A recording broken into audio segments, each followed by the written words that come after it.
A NATO soldier stabbed a carton of pure milk with a knife. The white milk did not seep into the hatch of the nuclear submarine. This proved that the cabin was already filled with seawater. Then the NATO soldier went to another hatch, but just as he was about to use milk for testing, metallic knocking came from inside the submarine. The NATO sonar operator immediately confirmed that there were Russian survivors inside, so he quickly reported to headquarters. After learning of this, the NATO commander immediately informed the Russian headquarters. Since the Russians had only a single worn-out rescue boat, they would eventually have to turn to NATO for help, and as soon as NATO waited for that moment, they could obtain all the data from this nuclear submarine. After receiving the news, the Russians immediately dispatched a warship and began deploying a rescue vessel to carry out the mission.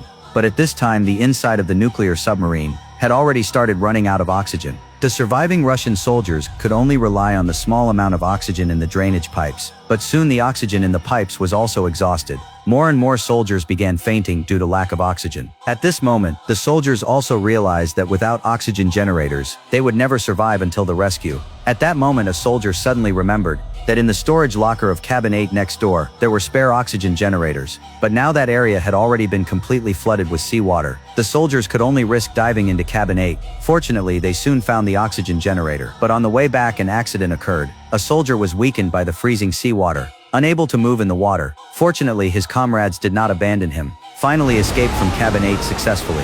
After inspection, there were a total of 20 oxygen generators, enough to sustain 5 days of oxygen supply. As the oxygen generators were placed into the oxygen machine, the lack of oxygen in the cabin was instantly relieved. The soldiers once again rekindled their hope of survival. At this time, the Russian rescue vessel also arrived outside the nuclear submarine and quickly began docking operations. After hearing the sound of the rescue vessel, the soldiers excitedly banged on the pipes to celebrate.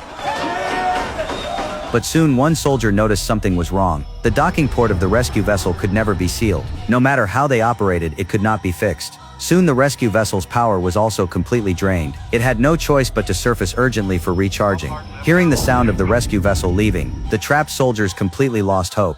After 12 long hours of waiting, the temperature inside the submarine dropped lower and lower. All the soldiers were extremely discouraged. Finally, after the rescue vessel finished recharging, it returned again to dock with the nuclear submarine. But the result was, the interface was successfully sealed, yet the rescue boat had no power again.